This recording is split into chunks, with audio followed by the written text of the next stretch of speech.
Christmas की रात थी और बाहर कड़ाके की ठंड पड़ रही थी।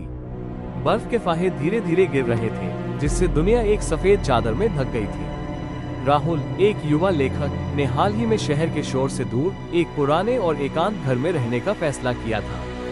ये घर बहुत पुराना था और इसमें एक अजीब सी खामोशी थी जो कभी कभी बेचैनी पैदा करती थी। इस साल का क्रिसमस राहुल अकेले मना रहा था।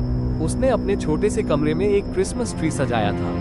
रंगीन लाइट्स और टिमटिमाते तारे घर की उदासी को कुछ हद तक कम कर रहे थे। उसने आग जलाने के लिए लकड़ी भी जमा कर ली थी और अब वो अपनी पसंदीदा किताब पढ़ रहा था। रात जैसे जैसे गहरा रही थी, हवा की सरसराहट खिड़कियों से सुनाई देने लगी थी। अचानक उसे लगा कि किसी ने उसके नाम से पुकारा है। राहुल। आवाज इतनी धीमी थी कि उसे लगा कि यह सिर्फ उसका भ्रम है। उसने अपने चारों ओर देखा, पर कोई नहीं था।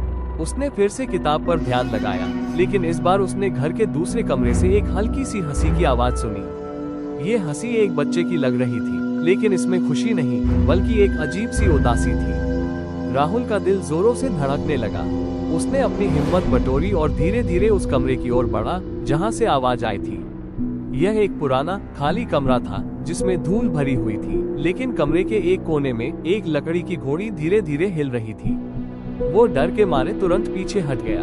वापस अपने कमरे में आकर उसने खुद को शांत करने की कोशिश की। शायद ये घर पुराना है और इसमें ऐसी आवाजें आती रहती हैं, उसने खुद को समझाया। लेकिन उसकी आंखों के सामने क्रिसमस ट्री की लाइट्स अचानक बुझ गईं। चारों ओर फिर से अंधेरा छा गया। सिर्फ चिमनी में जलती आग की हल्की रोशनी थी। उस रोशनी में उसने देखा कि एक छोटी सी लड़की, जिसने एक पुरानी सफेद फ्रॉक पहन रखी थी, उसके सामने खड़ी थी।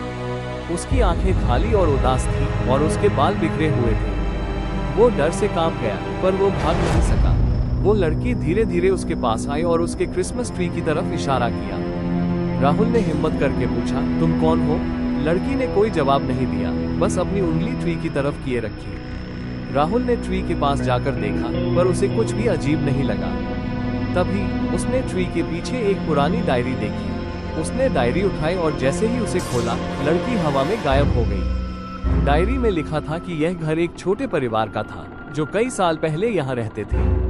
डायरी एक औरत ने लिखी थी जिसका नाम सारा था। उसने लिखा था कि उसकी छोटी बेटी लिली को क्रिसमस बहुत पसंद था, लेकिन एक बर्फीली रात में जब उसका पति बाहर गया था, लिली को अचानक तेज बुखार आ गया। सारा अकेली थी और वो चाहकर भी अपनी बेटी को नहीं बचा सकी।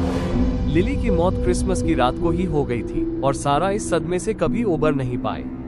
कुछ महीनों बाद वो भी चल बसी। राहुल को समझ आ गया था कि वो बच्ची लिली की आत्मा थी जो हर साल क्रिसमस की रात को अपने माता पिता का इंतजार करती थी। राहुल ने डायरी बंद कर दी। उसकी आंखों में आंसू थे।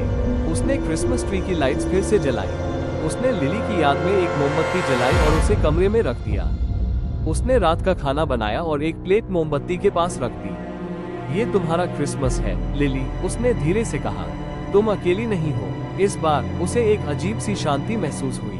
घर की खामोशी अब डरावनी नहीं, बल्कि सुकून भरी लग रही थी। उसने देखा कि मोमबत्ती की लौ अचानक तेज हो गई और एक हल्की प्यारी सी मुस्कान उसके सामने हवा में तैरती हुई गायब हो गई। उस रात राहुल ने अपनी किताब बंद कर दी और सारी रात लिली और उसकी माँ सारा के बारे में सोचता रहा। वो अकेला जरूर था, लेकिन उस रात उसे महसूस हुआ कि उसने किसी ऐसे व्यक्ति के साथ क्रिसमस मनाया है जो शायद सबसे ज्यादा अकेला था।